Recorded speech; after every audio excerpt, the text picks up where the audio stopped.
Welcome to Telugu bachelors kitchen. ఈరోజు మనం చేసుకునేది పెసరపప్పు లీవ్స్ అండి. లీవ్స్ అంటే సోయికూర అంటారు తెలుగులో.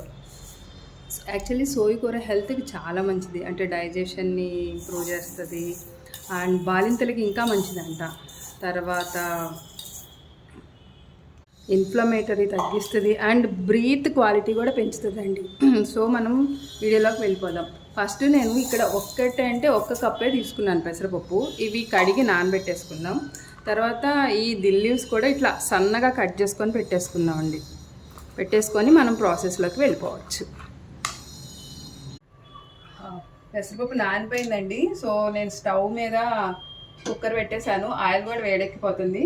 యాక్చువల్లీ నేను మిగతా పప్పులన్నీ ఫస్ట్ మెదిపిన తర్వాత పోపు పెడతా, కానీ ఒక్కదానికి మాత్రం ముందే పోపు పెట్టాలి. సో చూసుకుంటే ఆయిల్ వేడెక్కిపోయింది. మామూలు పోపు అండి. ఫస్ట్ వెల్లుల్లిపాయలు వేసుకోవాలి. ఈ వెల్లుల్లిపాయలు వేగేటప్పుడు మనం అన్ని మిగతాయి రెడీ చేసుకోవచ్చు. మర్చిపోకుండా ఊరమిరపకాయలు వేసుకోవాలండి. ఒకవేళ మీ దగ్గర ఊరమిరపకాయలు లేకపోతే మామూలుగా ఎండుమిర్చి అయినా వేసుకోవచ్చు. ఇప్పుడు మనకు కావాల్సిన పోపు గింజలు అంటే నేనైతే మినపప్పు, ఆవాలు, జీలకర్ర వేస్తున్నా. మీ ఇష్టం, మీరు ఏమైనా వేసుకోవచ్చు, ఇంగువైనా వేసుకోవచ్చు. ఇదిగోండి, ఇది ఆల్రెడీ వేగిపోతుంది. ఈ వేగే టైంలో ఉల్లిపాయ పచ్చిమిరపకాయ వేసుకోవాలి.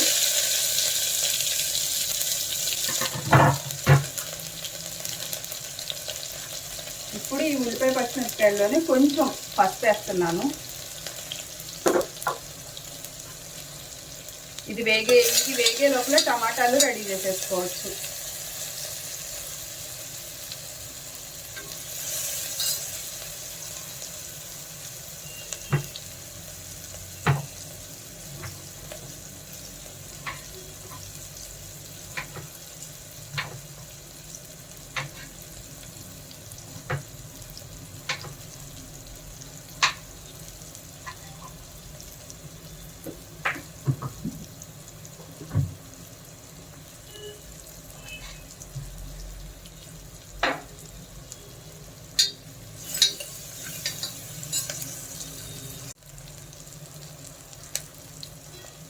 ఇవన్నీ ఇట్లా వేగినప్పుడే కొంచెం అల్లం వెల్లుల్లి పేస్ట్ వేసుకోవాలండి. ఎందుకంటే మిగతా పప్పులకి వేయంలే, కానీ దీనికి మాత్రం వేయాలి. ఈ సోయా కూర కొంచెం ఒక రకమైన ఘాటు స్మెల్, అంటే ఎట్లా అంటే పసుపు కొమ్ము స్మెల్ వస్తుంది. సో అది పోవాలి అంటే ఇది కొంచెం వేయాలి. కరివేపాకు,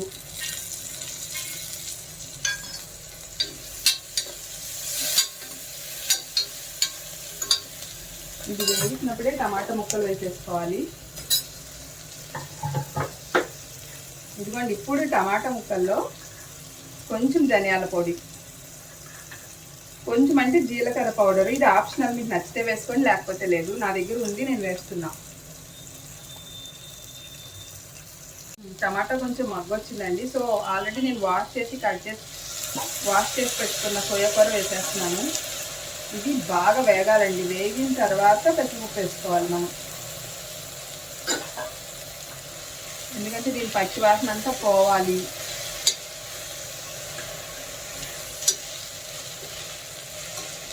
యాక్చువల్లీ ఈ కూర చాలా మందికి తెలీదు. నేను కూడా రీసెంట్గానే తినటం స్టార్ట్ చేశాను.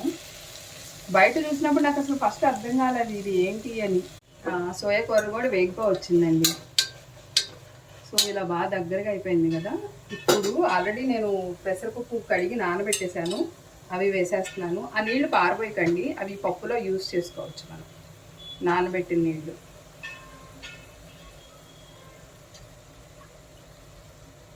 యాక్చువల్లీ కారం ఇప్పుడు వేసుకోవచ్చు, మెదిపేటప్పుడైనా వేసుకోవచ్చు. మళ్ళీ తడక కూడా పెడతాం కాబట్టి కొంచెం తక్కువే వేసుకోవాలి చూసి. చింతపండు అన్నది మెదిపేటప్పుడు పులుపు చూసుకొని మనకి సరిపోలేదంటే అప్పుడు వేసుకోవచ్చండి.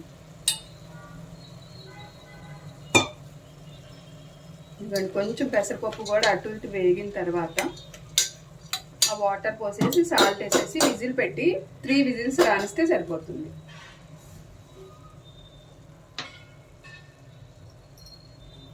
ఇదిగోండి, నేనైతే ఒకటే స్పూన్ వేస్తున్నా, తర్వాత చూసి వేసుకోవచ్చు కాబట్టి.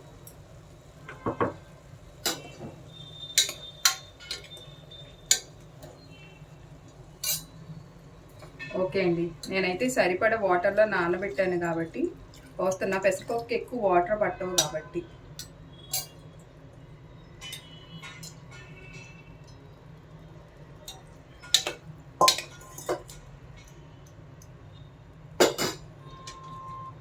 చూద్దాం 3 విజిల్స్లో ఎట్లా ఉడుకుతుందో.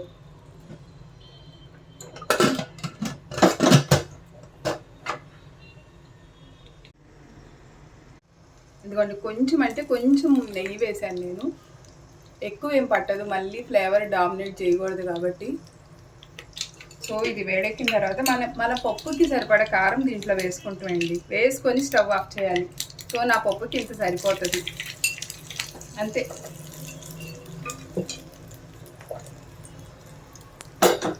దీంట్లో కలుపుకుంటామే అంతే అండి. ఎంతో టేస్ట్గా ఉంటుంది, వెరైటీగా ఉంటుంది. పప్పులో అల్లం వెల్లుల్లి పేస్ట్ ఏంటి అనుకోవద్దు, మీరు ఒకసారి తిని నాకు చెప్పండి. సో మీ సైడ్ ఎలా చేస్తారో కామెంట్ చేయండి, అండ్ ఏమైనా కరెక్షన్స్ ఉంటే చెప్పండి. Thank you for watching.